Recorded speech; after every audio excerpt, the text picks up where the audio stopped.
What is an atmosphere of consent? It's an atmosphere where you are positioning others, your employees, your team, to take responsibility for the success of what they want to create. By consent means choice. So that when you say, do you want to follow the vision, you have a choice in the matter.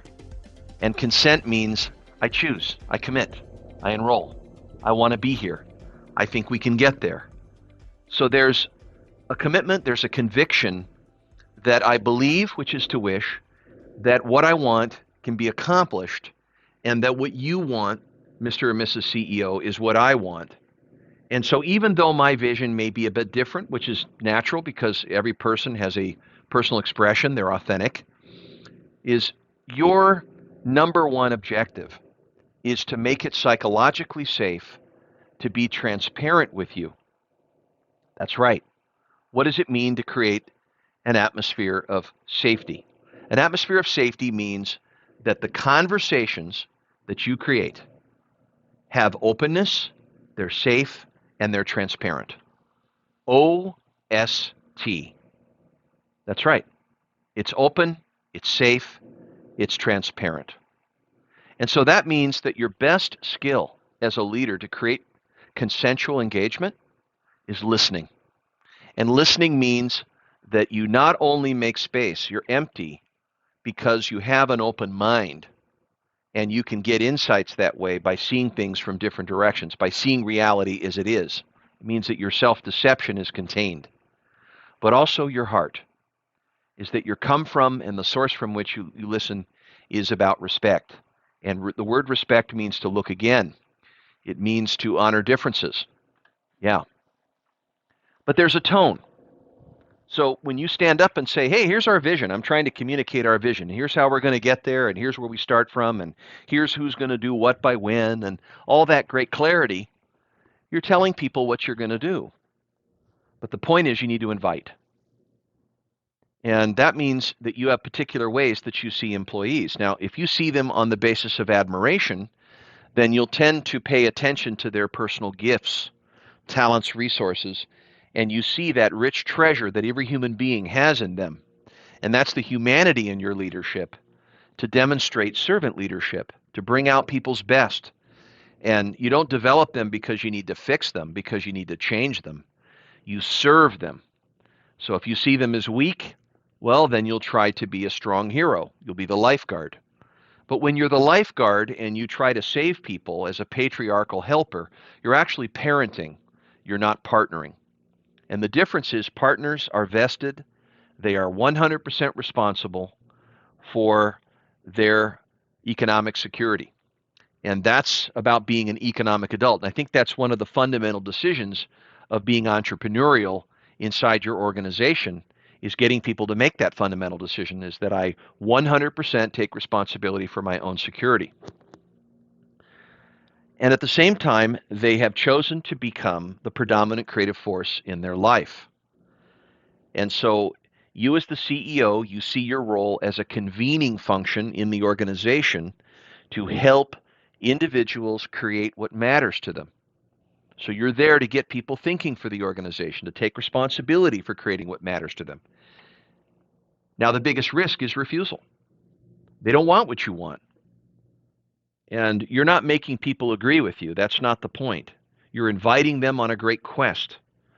You're a hope dealer who, like a Sherpa on a mountain climb, is a guide, but you don't carry the luggage for the employees and the team. You open doors. You position them to be able to express what's in them.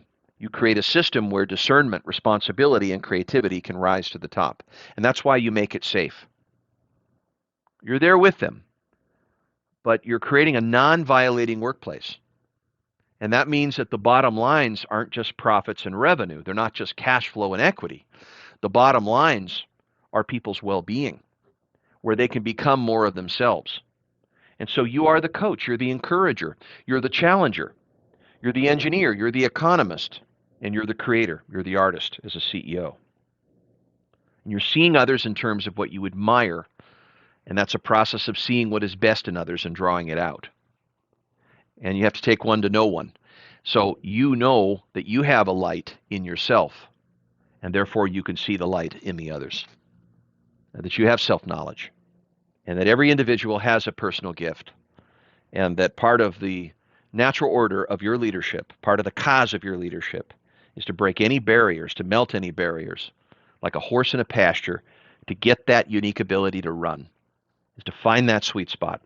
And it's addition by subtraction. That doesn't mean their whole job description is built around everyone's unique ability, but it means that knowing unique ability helps them demonstrate a filter where they can say, you know, I'd like to get into this organization 70% of my time on what makes me fascinated and motivated. And if you can take away the things that I'm now spending my time on that are irritating and dreadful, I would really be able to shine. And so the X factor of all great leadership is humility. Profoundly. You build the business as a community of citizenship, and they make the 4 fundamental leadership choices. Number 1, the predominant creative force. I choose to be a predominant creative force in my life, my business, and my career. And I suggest when you onboard employees and you have that talk about the president's lunch, the things that you go into with them are about being that predominant creative force and what that fundamental choice means. And to be a 100% responsible person, a citizen for their own security. There are no cures for uncertainty. Security is an illusion. Number 3 is to be a great value creator, that you condone entitlement attitudes in your organization. You're not parenting, you're partnering. So you choose to create value together for others, for the community, for customers, for the fellow teammates, for the rest of the folks in the organization that they lead. You choose to create value for others before expecting opportunity. And number 4 is you choose to live your life with your personal gift and talents out front. In other words, operate from your authentic, essential self. And you know, CEOs that thrive in an atmosphere of consent, they pay tribute to the power of thought and reflection and how people are positioned by committing to the truth. I've often said that the more truth-telling that you draw forth in the organization, the more that you will sustain the change efforts that you are after. The greater the truth, the more the sustainable the change. The greater the truth, the more the learning becomes possible through the reflection on what's going on.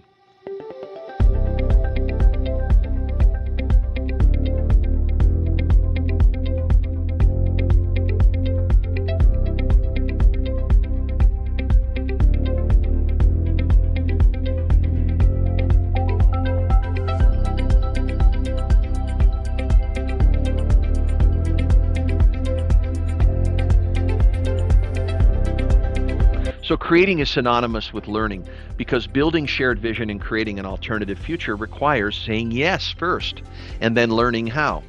It's a law of spiritual economics that which we have energy from or energy for is dependent on what makes a difference times what matters. E equals DM. Energy is equal to that which makes a difference times what matters. And the big idea is as an organization and as individuals, we stay in the reservation. We stay in that zone of E equals DM, and the pursuit of a shared vision of doing what makes sense to us is greater than what the actual vision is. It's what it does. It's what it does that counts. It means something to us. It creates a importation of learning because when things are different than what we want, we can utilize the current state. We can look at things as they are. So you would set up your daily, weekly, your monthly, your quarterly meeting frameworks to bring data and rhythm together. And you would keep a good pulse on a daily single metric that is the king of them all in terms of creating the future. And I think about Ritz-Carlton in this. They have a daily huddle every day with 82 employees from all parts of the hotel venue. And they go over the number one, what they call the number one, which I would assume would be TripAdvisor or Yelp reviews, to see how their customers are responding to their total ultimate client experience, their 5-star program. And everybody's involved in looking at that metric. So when we get everyone involved in the organization on tuning into number one daily, this becomes a very coherent place of shared understanding, out of which we can make strategic choices and adjustments. But we don't take it personal So whether it's good feedback, bad feedback, it's feedback. And you get your management team measuring 5 critical success factors that determine if the number 1 is trending positive on track toward the realization of the business vision. That's weekly. And then you set up a monthly strategic session as a group, along with biweekly one-on-ones with your core management team to really think together, learn through dialogue and discussion, and keep small problems from becoming big ones. And then quarterly offsites that have high engagement and involvement and team building to set the direction every 90 days as a cash quarter with a key focus on playing 12 quarters over a 3-year time horizon. This way you set goals together, you reach long-term objectives together, and you learn from each other's mistakes as you go. And you make these quarterly offsites interactive and activity-driven for team engagement and fun, team learning, and even just hanging out. Most of the time, it's the breaks or the after-hours time that really causes people to gel. So quarterly planning can be organized around strategic planning half the time, and then the team development is the other half, developing the relationships, enabling trust, learning more transparency, and personal aspects of each other, developing emotional trust. Because the reason why people don't leave organizations is because they don't want to leave their teammates. See, 80% of managers thinks that, based on people leaving, that it's about compensation. It's not. People leaving organizations have reasons other than compensation. We don't fire companies. We fire managers.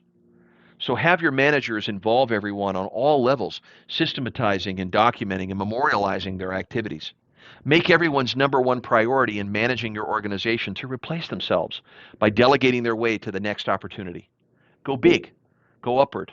Have upward mobility plans, development plans for key leaders in the organization to build career tracks for staying on course. Employees want to have CDCs, never-ending interviews, meaning career development conversations. You don't do performance reviews because that reminds them who's boss. You have career development conversations. They want to talk about what to hand off, what to continue, what to improve, how they can build their career and life plan on the platform that you're basically putting in front of them. And you open the door and they follow it. They're choosing to participate. They perform, but you're the coach. You're setting the conditions to make it safe, to make it obvious to lean in, to make it meaningful, to give that why. Why does it matter? What's the point? Why are you here? If we were gone tomorrow, what would you miss? That's right. Because the employee isn't there just to work harder. At the end of their life, they're not going to say, I wish I had another day at the office. They're going to say, I had experiences that really made my life rich and meaningful. And let's remember that. Remember, what is the purpose of your leading for this time? It's to be a convening leader, to escort, to usher people into their best selves, and to align the work that needs to be done with that best self so they can apply their self-knowledge, their emotional intelligence, their self-awareness, their self-management, to be able to apply that social awareness and social management into building a collective team. And there will be people in the organization that are disturbed. There'll be ones that don't agree. There'll be ones that don't buy in. Do you invest? They don't want to be consensual. They're grudgingly compliant. They're non-compliant, apathetic. Do you get them off the team? No. But you invest in the ones that are your best diehards, your teachers, your skeptics, the ones that know the vision will work. They've done the homework. They're ones that are teachers that want to spread the word. They're evangelists. And they're diehards and mobilizers because they would die for the cause. Those early adopters are the ones that will jump in. And the tipping point is if you get enough of them, they start to tell the middle group, the middle 60%, what's really going on, and then the middle 60% begins to develop a demand for the change effort. So it's not up to you to convince everybody or make them really sold on what you're doing. It's to understand the core group as a triage that really wants to be there. They're going to be there anyway, and those are your best horses in the stable. You also want to take the lame horses out of the stable fast enough so they don't poison some of the eagles, because eagles become turkeys, turkeys don't become eagles. So get rid of your poison pills quickly. Make sure that you hire slower and really evaluate people well and start early in your hiring process finding the kind of traits that you want in these kind of leaders who are open and resourceful, alert, curious, responsive, and so forth. You want to cultivate that kind of cult of personality. Be cult-like in your organization. Develop leadership around that persona. There's probably one Mission to Mars employee in your organization right now that's this person. Let them be an example. That's an example of a champion, a legend that you can build a profile around. And as you do so, you don't let down on your standards. You continue to look for those qualities, sponsor those qualities, nurture those qualities, and that those that are also wanting that, you don't neglect them, but maybe you put them a little more on autopilot and you know who to invest in. Yes, you will bring success to the successful, but notice the limits of it because you don't want to set up people to fail because of the isolation and neglect because of who you're not investing in. You'll have a lot of potential incompetent people in the organization. They believe in the vision. They really want to be there. They're just not quite good enough at what they do.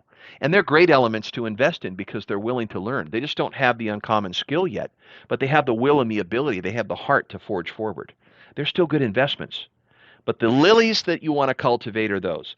The leechers are the ones that you want to cut and cut them quick. Those are the cancers in the organization.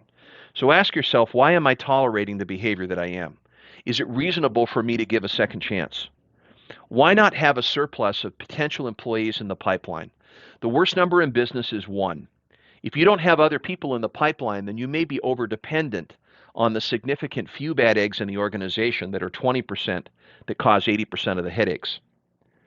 Focus on your employees being number 1, not your customer. Your internal customers are number 1. So if you have a C-level customer, don't keep them around because it tells your staff that they're not valuable. Value your staff by giving them great customers and then punt the rest, flush the rest down the toilet. They'll appreciate that because they know they're being appreciated. And what you appreciate, appreciates. I'm going to go on now to the third responsibility. I look forward to hearing you or seeing you in the next audio. It's called Making Decisions That Others Cannot.